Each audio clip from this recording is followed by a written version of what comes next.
Hey there, it's E Squared Photography. I'm Erin. And I'm Emily, and we are here to keep things simple and fun. One of the biggest concerns that we get from other photographers is, why are my images not crisp and sharp? So we are going to give you some really great details today in this video on how to get those sharp images that you have been waiting for. And make sure to stick around all the way till the end because we have something special for you and some exciting news as well. At the end of this video today, you are going to walk away with some wonderful tips and tricks to take along to your next session and get those sharp images you've been dreaming of. And for the best photography tips and tricks, make sure to subscribe and hit the bell for notifications of future videos. All right, so how are we getting those sharp images that you have been maybe looking for? The number one thing that we think is so incredibly important is we made the shift from automatic mode, or maybe some other aperture priority mode, whatever it might be, and flipped on over, got a little uncomfortable, and learned manual mode. We cannot stress enough that learning manual mode is one of the most important pieces to taking your images to that next level. And Emily's going to tell you a little exciting news about what's coming in regards to manual mode. So in February, it's going to be, so whenever you're watching this, February of 2022, we have a free 1-hour manual mode training where we're going to dive deep into learning manual mode. So follow us along on Instagram to find out when that's happening, and get ready because it's going to be a blast.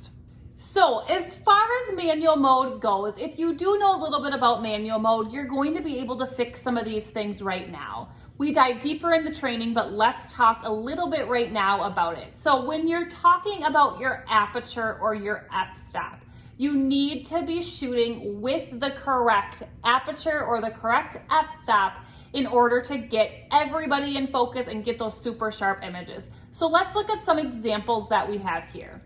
So for one person, so if we were shooting a senior or a groom or a bride, whatever it might be, we are going to make sure our aperture is around an f2.2 or higher.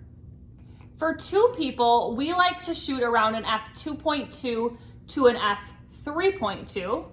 And for families, we typically like to shoot at an f3.2, anywhere from the f3.2 to f4. And then if we have larger groups, like a whole bridal party or an extended family, whatever it might be, we're gonna shoot at an f4 or even higher to making sure we're getting those super crisp images and everybody in focus. And when we're talking about aperture, you guys, or f-stop, we are talking about one of the pieces of the puzzle to manual mode. There's more to it than that, but that's one of them. So we just want to know, comment below and let us know, have you made the jump to manual mode or not? Okay, now let's talk about another great and important piece in getting those sharp images, and it's a question we get all the time: where do you focus? So again, we're going to take you through some examples here. So in this particular picture, we have told this family, let's line our toes up in one line so they're on the same plane. And in this case, we will focus on the person in the very middle. So this is the dad in this instance. In this next picture, we have them in a different pose. So now they're sitting down. There's 2 rows of people. And so in this case, we are going to focus on somebody in the front row. And if there are more than 2 people in the front row, it would be the front center person.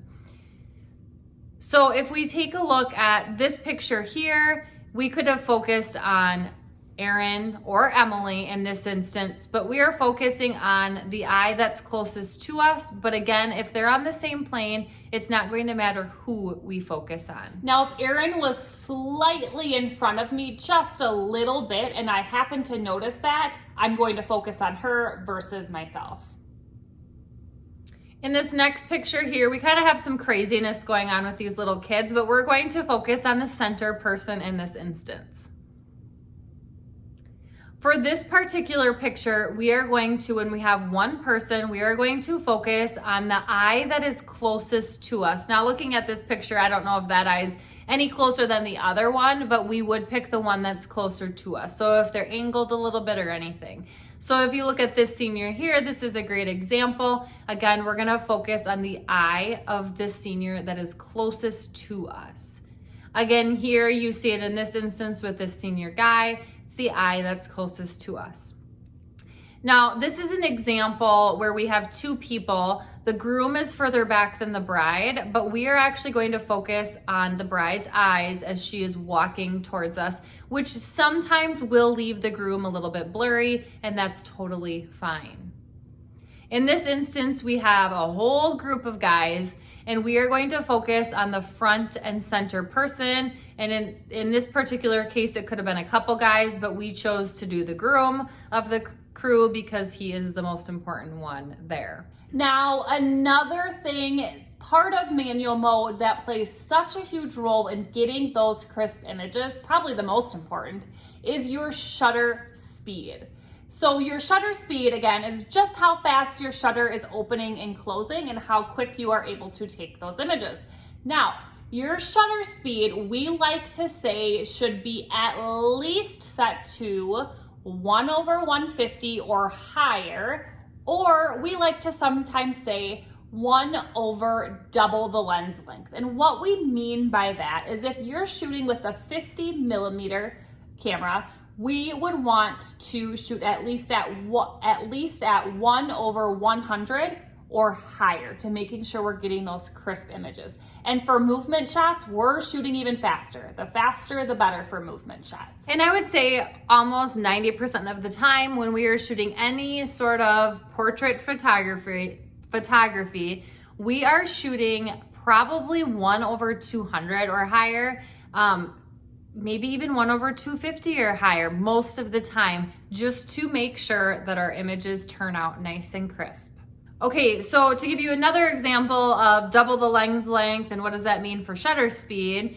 So in this image here, if we are shooting with an 85mm lens, we are going to shoot at about a 1/170, but again, probably higher, but we wanna make sure it's at least 1/170. Okay, so we hope that was helpful. We hope that gave you some ideas or helped clear some things up as far as how to start getting those sharp images.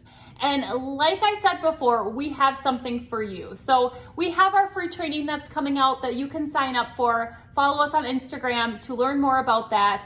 But we also right now have a free manual mode guide for you to start learning manual mode and experimenting with it a little bit. So in the description below, you can find the link for that. And if you enjoyed this video today, make sure to subscribe and share with a friend so we know to make more videos just like this one. And again, if you don't already, follow us on Instagram, and we will see you next time.